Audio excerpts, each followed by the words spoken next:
So my coupling, my air lines are properly mounted and secured to the tractor by connectors over here on my tractor protection valve, and they're not leaking. My electrical line is plugged into the electrical receptacle, and it's locked in position. Okay, the air lines are not tangled, and there's no abrasion bulges or cuts on either one of my air lines, and they're not leaking. My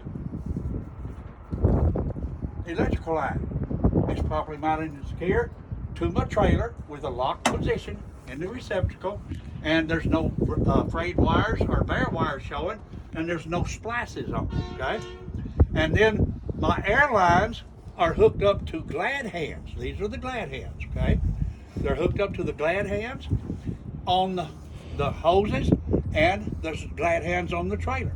They are properly mounted and secured, not cracked or broken, and they're not leaking.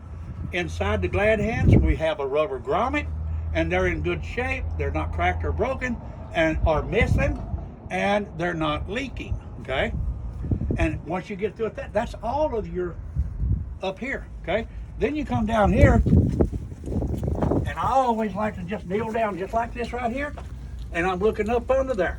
The apron of the trailer, guys, is the bottom of the trailer here. It's sitting on the skid plate. My apron is properly mounted and secured, not cracked, bent, or broken. No illegal welds or aftermarket holes in my apron. It's sitting flat on my skid plate.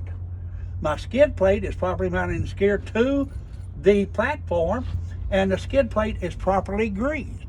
There's no gap between the skid plate and the apron of the trailer. Okay? And then I'm coming on down.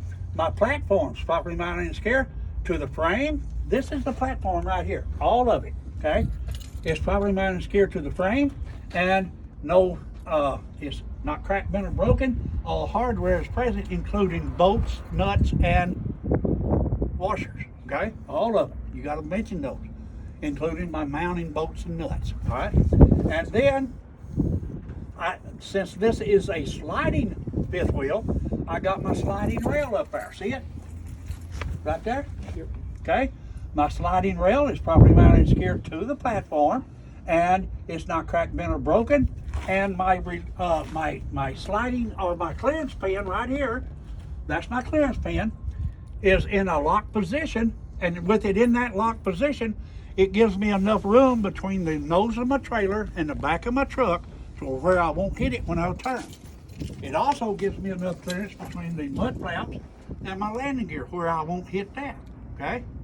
And since this is a sliding fifth wheel, I got an air line over there and an actuator that I work in the cab with. Okay, I turn it on and I listen for air leaks. It's not no bulges, abrasion, no bulges, abrasion, no. My air line's not leaking. All right, that'll work. Okay, and then my release handle right there. See it? That's my release handle. My release handle is properly mounted and secured, not cracked, bent, or broken, and it's in the locked position with a safety latch over the release handle. Okay, make sure you put that safety latch in there. And then once I get through up here, I go to the rear of my fifth wheel, and I'm looking inside there. I got my kingpin.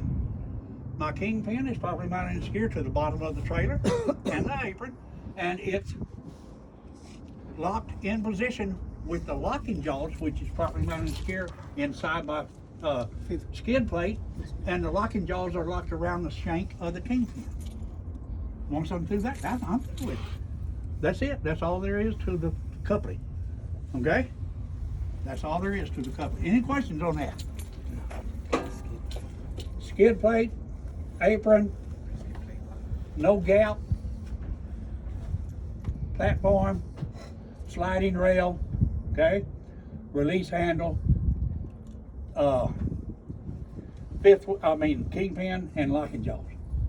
That's about it, guys. Any questions? Huh? Y'all's gonna have it, right? That's me. Y'all's gonna have it. I know you will. I hope so. We'll do some more tomorrow.